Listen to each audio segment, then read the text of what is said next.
Bueno, vamos a hablar con la doctora Silvia Monserrat, con la jueza Monserrat, sobre un tema, por lo menos vamos a empezar por un tema que preocupa, ocupa, y siempre se genera polémica y tiene que ver con la adopción. Hay un preconcepto, que yo no sé si esto es real o no, que usted nos lo va a contar, que es difícil, está instalado que es difícil adoptar en la Argentina, adoptar chicos. ¿Cuál es la realidad? ¿Cómo funciona el sistema de adopción de niños en nuestro país, doctora? Bueno, yo les agradezco esta oportunidad porque estamos viendo últimamente, sobre todo en algunos programas de televisión, que se ha instalado esto, ¿no? Es decir, yo voy a la maternidad subrogada porque adoptar en Argentina es muy difícil. La realidad es la siguiente, todo lo que importa es difícil en la vida, nada es fácil. Empecemos por ahí. Ahora, hay veces que es cierto que uno preferiría un camino más sencillo, pero a veces esos caminos sencillos no son legales. Claro. Entonces, la adopción es difícil, pero no es imposible.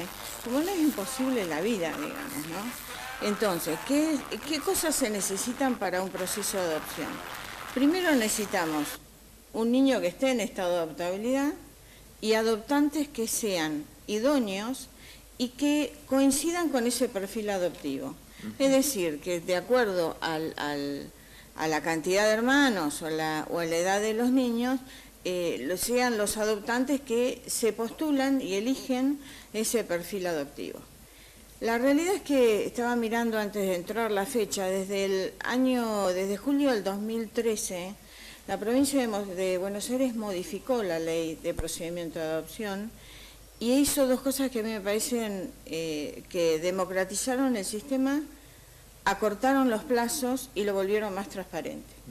Primero, dispuso que los sistemas que deben intervenir antes que un niño esté en estado de adoptabilidad tienen un plazo de intervención. Ahora, el sistema de promoción y protección de los derechos del niño tiene 180 días para trabajar con los grupos familiares para que el niño vuelva a su familia de origen o se consiga otro familiar en familia empleada que pueda asumir la responsabilidad del niño y si no, el servicio local, que es el que realiza esa tarea, tiene que hacerle saber al juez que ha agotado todas las estrategias y solicita el estado de adoptabilidad. Antes los 180 días no existían, entonces eso, cada servicio le llevaba y cada niño le podía llevar, en algunos casos llevaba años, eso es cierto. Antes de esta ley había niños que pasaban años, 2, 3, 4, 5 años, institucionalizados porque no se llegaba a un fin.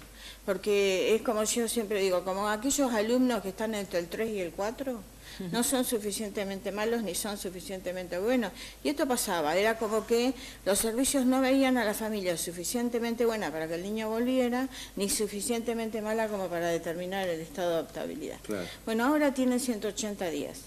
A partir de ahí, el sistema legal, o sea, cuando ya empieza a intervenir el juzgado de familia, hay otras garantías que hay que darle a los progenitores la posibilidad que se presenten con abogado, que defiendan si creen que no han sido escuchados debidamente. Para eso, mis decisiones son apeladas ante la Cámara. O sea, si yo avalo el estado de adoptabilidad, va a haber una Cámara de Apelaciones que va a resolver si el servicio y la jueza estaban bien en sus decisiones o puede modificarlo. En los 7 años y medio que estamos en funcionamiento, la Cámara me ha avalado todos los estados de adoptabilidad que han sido apelados. ¿Hay un número o una estadística entre la cantidad de niños en estado adoptivo y adoptantes idóneos? Bueno, yo no sé la verdad de la cantidad de niños que tenemos en estado de adoptabilidad, pero pensemos lo siguiente, un estado sano debería tener pocos niños en estado de adoptabilidad. Sí. Cuanto más niños en estado de adoptabilidad tenemos, menos sana está nuestra sociedad. Claro. Esa es la realidad. Entonces no debemos desear que tengamos muchos niños. No. Entonces lo ideal es que jamás tengamos tantos niños como adoptantes haya. Claro. Esa es la realidad. Claro. Pero no sucede, doctora, hay muchos niños, ¿o no? Hay muchos, pero hay 3.000 adoptantes. ¿Qué pasa con estos 3.000 adoptantes? El 90% de estos 3.000 adoptantes quieren niños hasta un año, 2 años. Claro. El 94% hasta 3. El 33%, miren cómo va bajando el porcentaje, hasta 6.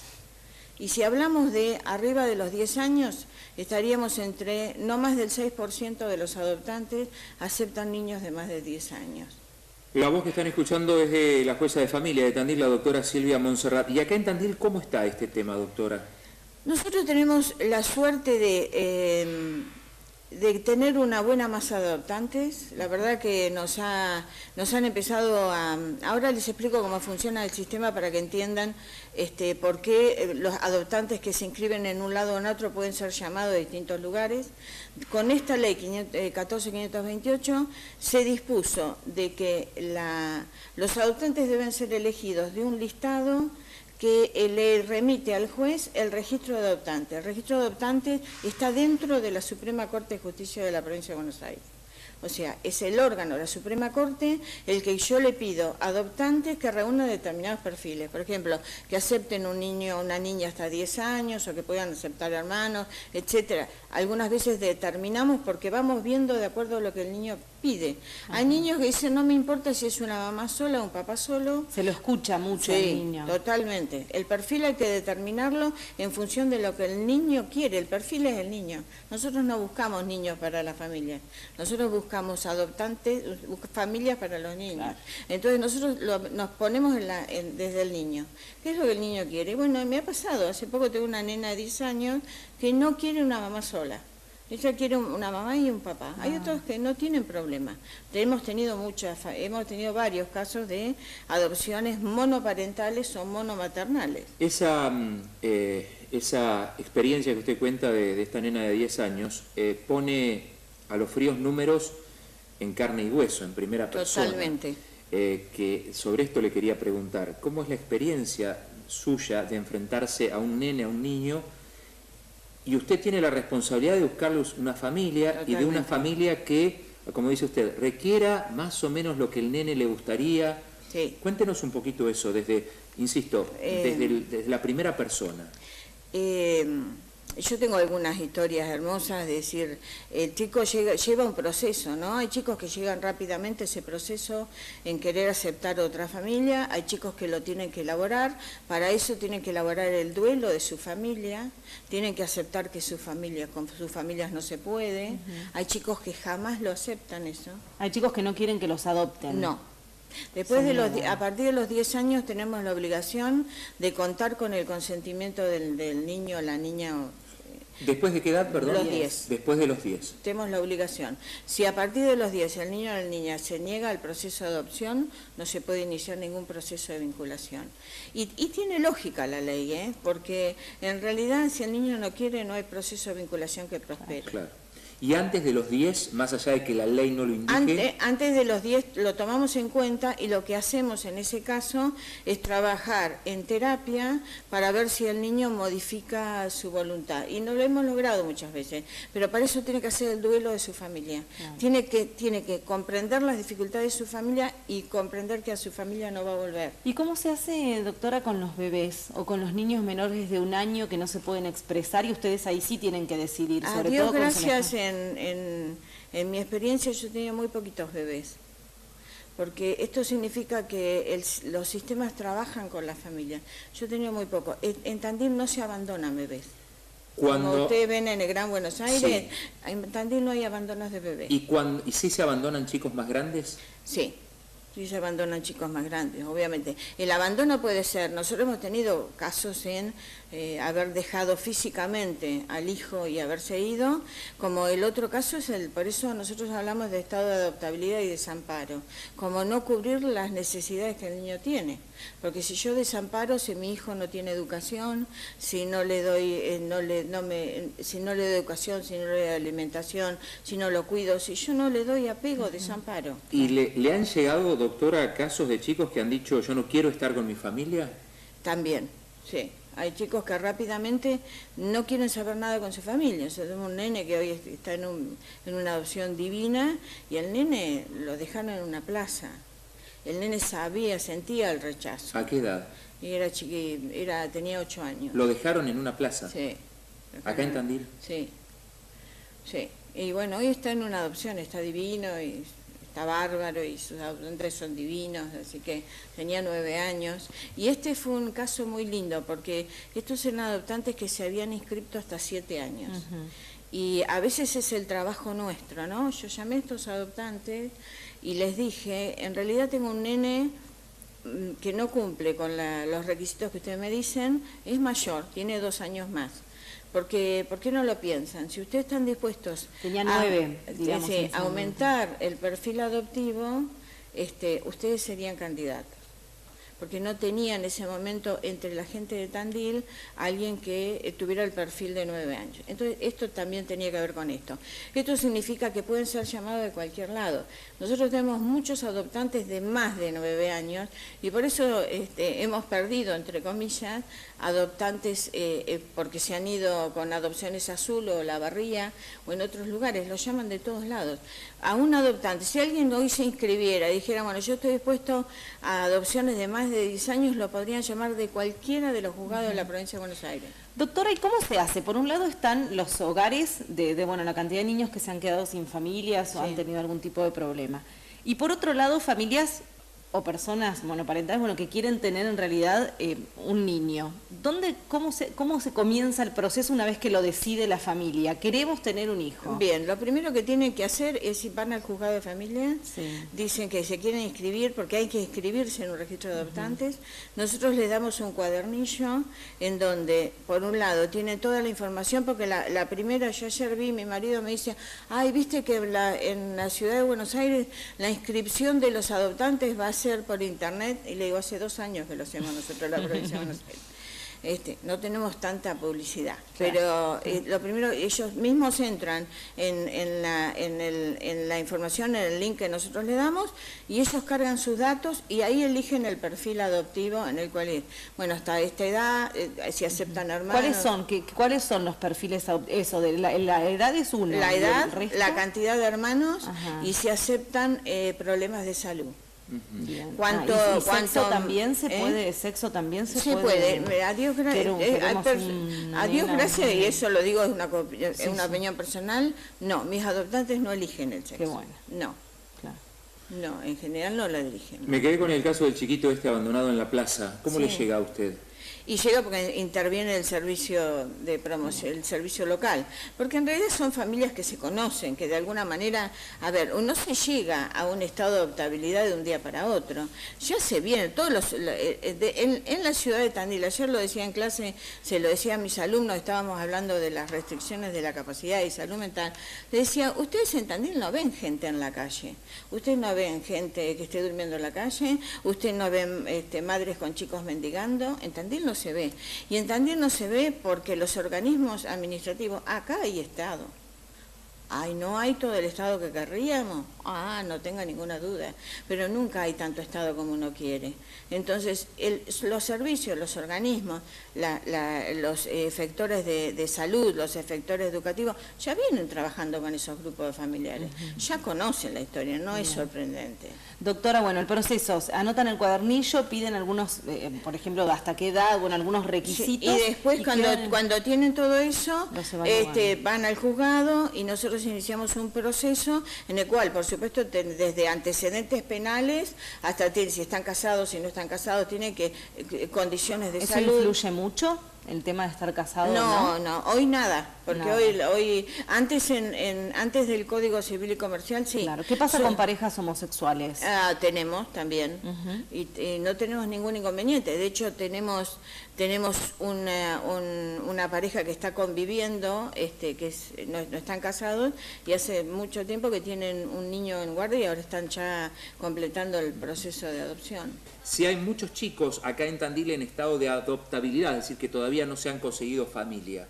Nosotros que no hemos conseguido familia y que ya estamos yendo para lo que llamamos una convocatoria pública, que es cuando se agota el registro de la provincia y en la red federal, porque están conectadas todas las bases de datos de todas las provincias junto a la de Buenos Aires, vamos a lo que llamamos una convocatoria pública, es decir, ya se puede dar difusión pública al pedido y se puede presentar personas que no están inscriptas, o se pueden presentar personas que están inscriptas en otras provincias y no se han enterado. Estamos en camino a una convocatoria pública, cuando la tenga voy a volver para que hablemos del caso en particular. Nosotros hemos tenido, yo no he traído las estadísticas, sí, nosotros hemos tenido bastantes procesos de adoptabilidad y de adopciones. Hemos tenido adopciones muy exitosas, adopciones de chicos grandes, he tenido varias, por arriba de los 10, 11, 12 años, he tenido varias, hasta de 14, 15 he tenido, y nosotros estamos muy satisfechos, creemos que hemos hecho un buen trabajo, porque es fácil conseguir un adoptante por un niño de 2 o 3 años, pero poder tener adopciones exitosas no es tan fácil. Y esto también es importante, sí. Eso también estaba pensando. A nosotros no nos han fracasado, y toco madera, adopciones en los 7 años y medio que llevamos. Qué bien. Nos han fracasado procesos de vinculación muy rápidamente, pero no nos han fracasado adopciones. ¿Y cómo se hace eso? Le iba a preguntar, ¿cuánto éxito no tenían de repente, bueno, unir a un niño con una familia, que cada uno tendrá sus demandas, sus historias? Hay un aprendizaje. ¿Cómo se hace ese también. proceso de vinculación? ¿Cuánto dura? El proceso de vinculación dura lo que el niño quiere. Esa soy yo, esa es mi esto no lo generalicemos, porque cada juez tiene una forma diferente de encarar el proceso de vinculación. El proceso de vinculación, para mí, dura lo que el niño quiere que dure. Yo he tenido chicos que se han conocido a la mañana, a la noche se han quedado a dormir con los adoptantes y ya no han vuelto al hogar. Y he tenido otros que ha llevado un tiempo. Eso usted escucha al niño, el niño le va demandando. Sí, totalmente, sí. Sí, yo escucho mucho a los chicos, son mucho más sabios que los adultos. Seguro. Sí. Seguro. Está la doctora Montserrat con nosotros, la jueza de familia. Vamos a seguir hablando, como bien plantea ella, en otros momentos, justamente del tema adopción, y bueno, cuando sea necesario, Sí. esté esa lista y haya que publicarla, Bien. seamos el vehículo para esa cuestión. Antes de irnos Sí. a la parte de las separaciones, nada más quería saber qué pasa con la demanda estos de hermanos, de los nenes que son Cuando hay varios, hermanitos. claro. Bueno, que realmente a veces por ahí es difícil que una familia quiera 3 niños. Totalmente. juntos. Hasta 2 se consiguen, ya con 3 hay enormes dificultades. Nosotros esto lo analiza el equipo técnico del juzgado, muchas veces con los equipos técnicos de los hogares o con los equipos técnicos del servicio zonal. Nosotros trabajamos mucho las evaluaciones de los adoptantes y los perfiles y los procesos de vinculación conjuntamente con el servicio zonal, con el equipo técnico del servicio zonal, cosa que tampoco es común en otros juzgados, pero a nosotros nos ha dado mucho resultado, porque ellos a veces conocen mucho más a los niños que nosotros, Claro. Están en el día a día con ellos. Y nosotros hemos separado hermanos, más de una vez. Incluso hemos separado mellizos, porque los dos querían ir separados. Ellos se lo Era una demandaban, decisión de ellos, y están en adopciones, ya están en adopciones concretadas hace un tiempo, y están muy felices. Y lo que sí nosotros hacemos es el compromiso de los adoptantes cuando están separados, de que ellos tienen que sostener la vinculación de los hermanos. Y durante un tiempo hacemos el seguimiento nosotros, hasta que logramos que de alguna manera se conviertan en familias ensambladas. Claro. Eso es lo que buscamos. ¿Y la familia biológica de los niños, hasta cuándo tiene, digamos, lo digo entre comillas, derechos sobre esos niños? Hasta que se decreta el estado de desamparo. Hasta que el estado de desamparo de adoptabilidad queda firme. O sea, si es apelado, hasta cuando la Cámara dice, porque eso implica la pérdida de la responsabilidad parental. ¿Cómo sería esto, ese proceso? Firme significa que ya no hay otra instancia para apelar. ¿Sí? Una vez que yo dicto mi decisión, si apelan, va a la Cámara. Si la Cámara confirma, ahí se pierde los derechos de responsabilidad parental. En algunos casos, yo ya lo hacía antes del código, yo respeto el derecho de comunicación, lo he hecho con madres que tienen algunos problemas de salud mental y que no es que no quieren, no pueden. Y quien adopta tiene que respetar ese régimen comunicacional con esa mamá de origen. Bien. Pero esa mamá de origen no tiene derecho como madre por sobre el único derecho que tiene es saberlos. Claro. Eso sí. Claro. Ajá, la comunicación. Sí. Doctora, ¿qué tiene que darse para que un menor sea retirado de los padres? tiene que estar en estado de desamparo. Recordemos lo siguiente, desde la psicología nos habla de la teoría de apego y nos dice que los niños necesitan de los adultos, que lo que un adulto sea depende de lo que el adulto que estuvo a cargo le ha dado. Claro. Tiene que cumplir la totalidad de las necesidades básicas. Es decir, efectivamente tenemos que estar absolutamente convencidos. La totalidad de las necesidades básicas. La totalidad, y cuando hablamos de necesidades básicas no hablamos de vivienda, no hablamos de infraestructura, hablamos de cariño, de educación, de rol, de dedicación, porque no tiene que ver la pobreza con esto, ¿eh? No, pero debería haber muchas más personas desvinculadas de su familia, entonces, doctora, ¿o no? ¿No hay muchos casos de familia que realmente se están haciendo? Hay casos, a Dios gracias no tenemos tantos casos, es decir, no todos educamos a nuestros hijos de la misma manera, claro. Y mis parámetros de educación, de acuerdo a mis niveles culturales, pueden ser diferentes de los de otros. No significa que madres en condiciones de pobreza no puedan ser buenas madres. Nosotros no nos preocupa eso, nos preocupa esa madre que efectivamente cumple con hacer lo posible y lo imposible por sus hijos. Está la doctora Silvia Monserrat, titular del Juzgado de Familia, charlando con nosotros. Doctora, hay un tema que preocupa cuando hay una separación y los chicos quedan en medio del conflicto de los padres cuando no pueden resolver sus problemas. No vamos a hablar de ningún caso en particular, pero sí voy a citar dos casos que fueron públicos, no para que usted nos hable de esos casos, sino como disparadores. Uno fue el caso Befumo, que inclusive una marcha, falleció el joven, y el otro el caso Iribarren, que días pasados hubo una solicitada aquí en el ECO. ¿Qué pasa en esos casos? ¿Cómo se hace para dejar conforme a todas las partes? Mire, creo que nunca dejo conforme a todas las partes. En el mejor de los casos dejo conforme a alguien. La verdad es que yo tengo que dejar conforme a tres partes, no a dos, a tres. Yo tengo que dejar conforme a los dos progenitores, y no hablemos de madre o padre, porque pueden ser dos padres, pueden ser dos madres, y al niño. No nos olvidemos de eso, ¿sí? Entonces, fíjese, si uno escucha al niño y el niño no quiere ver a uno de los progenitores, ese progenitor va a sentir que soy injusta. Y es cierto. Ahora, si yo obligo al niño a que vea a ese progenitor, el niño también va a decir que yo soy injusta, y hace poco vimos una carta de una niña que le dirige a la gobernadora pidiéndole que el juez la obliga a ver a su madre y ella no lo quiere ver. Entonces, ¿qué es lo que debemos analizar primero?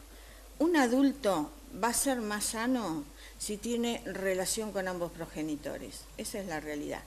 Que la separación física y los conflictos de los adultos no deberían influir en la relación que el niño puede tener con uno o con otro. Eso no depende del juez, eso depende de los adultos. Y tampoco depende del niño, depende de los adultos. Cuando esta situación entra a un juzgado de familia, ya estamos con una familia desintegrada y con adultos que no saben, no quieren o no pueden resolver sus conflictos como adultos. No hay juez en el mundo que pueda resolverle y darle a las tres partes una solución que les satisfaga a los tres. Ahora, lo que ocurre, doctora, muchas veces que, está bien, esto es muy subjetivo lo que voy a decir, pero en una pareja, no sé, un integrante de la pareja o esa pareja que se desarmó puede pensar que la otra parte es lo suficientemente cerrada como para no atender a ninguna cuestión, por lo tanto no puede ver a su hijo. ¿Qué hace un juez en ese caso? La realidad es que el derecho a ver a un progenitor, volvamos a lo mismo, ¿no? Así como le decían la adopción, en realidad el derecho es del hijo. El derecho no es del padre o de la madre o de las madres o de los padres. El derecho es del hijo. El hijo tiene derecho a tener contacto con sus dos progenitores. Volvamos a mirar desde el punto de vista del niño. ¿Nosotros qué queremos tener en cuenta? Primero, nosotros queremos estar seguros que el progenitor que ejerce el cuidado personal efectivo no está manipulando al hijo y que el deseo de ese hijo al que yo tengo que escuchar es legítimo.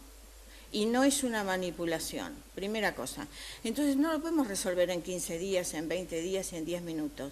A veces los tiempos nos llevan tiempo. Tengo que dar intervención equipo técnico. Estos niños suelen estar en procesos terapéuticos, suelen tener sus propios psicólogos y el psicólogo también influye.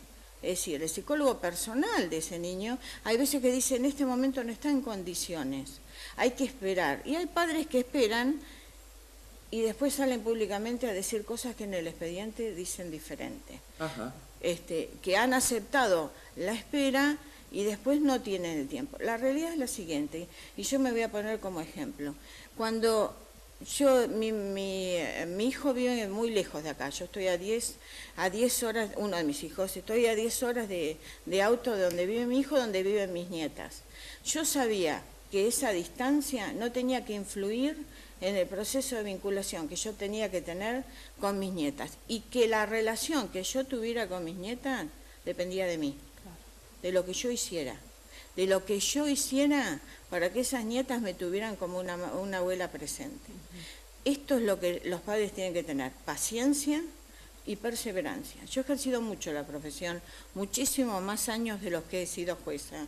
Y yo tuve un papá que lo pongo siempre como ejemplo. La madre se llevó a la hija a Bahía Blanca. Durante años él viajó cada 15 días a ver a su hija y no le sobraba la plata.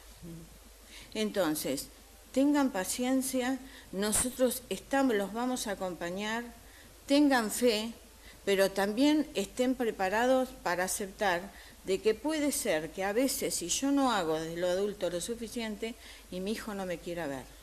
Sí, somos los mayores los que tenemos que generar los vínculos, ¿no? Eso Totalmente. Es difícil a veces, pero el vínculo se genera con esfuerzo y con tiempo, sobre todo. Perseverancia. Y denos tiempo para que escuchemos a todos. Y a veces nos damos cuenta tarde que no hemos generado los vínculos suficientes. Totalmente. A veces nos damos cuenta tarde. Siempre hay tiempo de revertirlo, pero tenga fe, nosotros tenemos un gran equipo interdisciplinario. Téngannos fe, crean en el sistema legal, tengan abogados, y si no les gustan mis decisiones, apelen. Para eso está la Cámara. Doctora, y para unir los dos temas, la adopción y la separación, porque nada dice que una familia o una pareja que quiera adoptar un niño luego se termine en amor y se terminen separando. ¿Han tenido ejemplos de conflictos también una pareja que adoptó y luego se separan? No, nosotros por suerte no los hemos tenido, no, pero en otros casos ha habido. Hace poco se han visto casos en Rosario donde igual al padre que se había separado, sin llegar a la adopción, no estaban todavía con sentencia de adopción, igual lo condenaron a pagar alimentos, porque ya lo consideraban que estaba en ese proceso. Y ahí se hace un proceso también igual que una pareja, es una pareja con un hijo. Un hijo adoptivo es un hijo, punto. ¿No? Hay una página en Facebook que a quienes quieren adoptar yo aconsejo que se adhieran, que se llama Ser Familia por Adopción, que son dos mujeres, las Lauras, que son adoptantes y hicieron una asociación y hacen un extraordinario trabajo en pos de la adopción. Dice, los padres adoptivos no hablen de padre del corazón, los padres adoptivos somos padres, punto. Sí. Doctora, ¿hay padres que han pasado un tiempo con el niño, ya después de la vinculación, y han vuelto y han dicho, no podemos con este niño? En mi juzgado no nos ha pasado, pero sí hemos tenido casos anteriores que los hemos tenido que resolver nosotros como jueces, porque pero que eran adopciones que no habíamos dado nosotros. Nosotros creo que las nuevas formas y el aprendizaje que uno va haciendo y el acompañamiento que vamos desde los servicios de distintos lugares hace que haya menos errores, tal vez. Sí, y hay que hacer acompañamiento. Sí, hace poco tuvimos un problema, una nena adoptiva que se había ido de su grupo familiar y dimos toda intervención, acompañamos a esos papás y la cuestión se resolvió. Está la doctora Silvia Monserrat charlando con nosotros.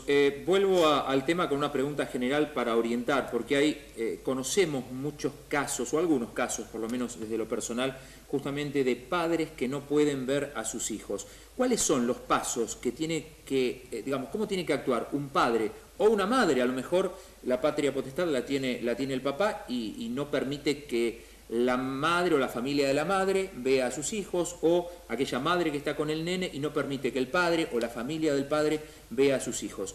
¿Qué tiene que hacer? ¿Cuál es el proceso que hay que hacer? Bueno, aquel progenitor que no puede estar viendo a su hijo tiene que iniciar un proceso que se llama un pedido de fijación de un régimen comunicacional. Toda cuestión conflictiva de familia pasa primero, nosotros damos intervención al consejero de familia. El consejero de familia es un funcionario del juzgado que intenta que los adultos recompongan el conflicto, autocompongan el conflicto, que solo lleguen a una solución, porque cualquier solución que hagan las personas es mejor que la que haga yo. Claro. Si esto no pasa, se va a un proceso. En muchos casos, nosotros, si vemos que hay un impedimento de parte del que está ejerciendo el cuidado, pero realmente el niño o la niña realmente quieren ver al otro, fijamos un régimen comunicacional provisorio. A veces eso no se puede hacer, porque a veces el niño o la niña en ese momento todavía no lo quiere ver al padre o hay dificultades. No debe haber caso más difícil, porque ¿qué podemos hacer si nosotros, a pesar de ordenar, y en algunos casos tenemos, que igual no cumplen con el régimen comunicacional? Nosotros podemos ordenar, podemos fijarle una multa económica por incumplimiento, y también hay un delito. Es decir, si persiste, si una vez que nosotros fijamos el régimen comunicacional lo incumple sin ningún motivo, hay un delito. Se puede ir a la justicia penal por impedimento de contacto.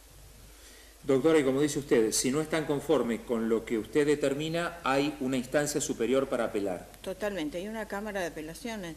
En la Cámara de Apelaciones a veces nosotros no logramos que hagan un acuerdo en el juzgado y lo hacen en la Cámara. ¿Qué pasa? Ya estamos muy pasados de tiempo. ¿Qué pasa con los abuelos? Tienen el mismo derecho. ¿El mismo derecho Sí. que los padres? Sí, tienen también derecho. Y yo ahora que soy abuela no me vayan a impedir. Sí, tengo abuelos. Y también recordemos lo siguiente. Si yo tengo un conflicto con mi hijo, es lógico que por carácter transitivo no voy a poder ver a mis nietas.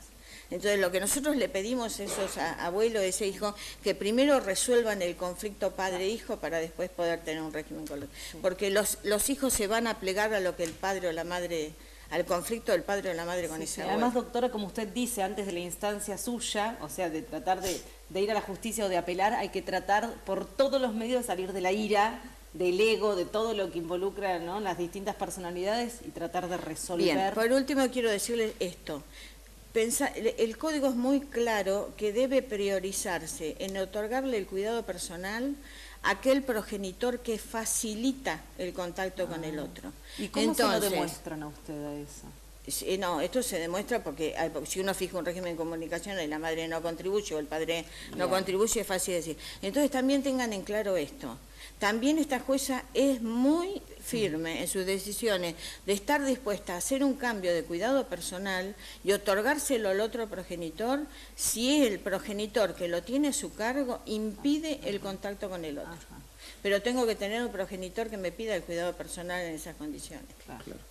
Doctora, le agradecemos mucho. Bueno, gracias a ustedes. No va a ser la última, ¿eh? Bueno. La seguiremos invitando. Me parece bien. Y cuando hago las convocatorias públicas que necesito, perfecto, por supuesto. bárbaro. No deje de avisarnos. Muy bien. La doctora Silvia Monserrat, titular del Juzgado de Familia del Departamento Judicial de Azul, con asiento en Tandil. Hacemos la pausa, seguimos. ¿No tuviste?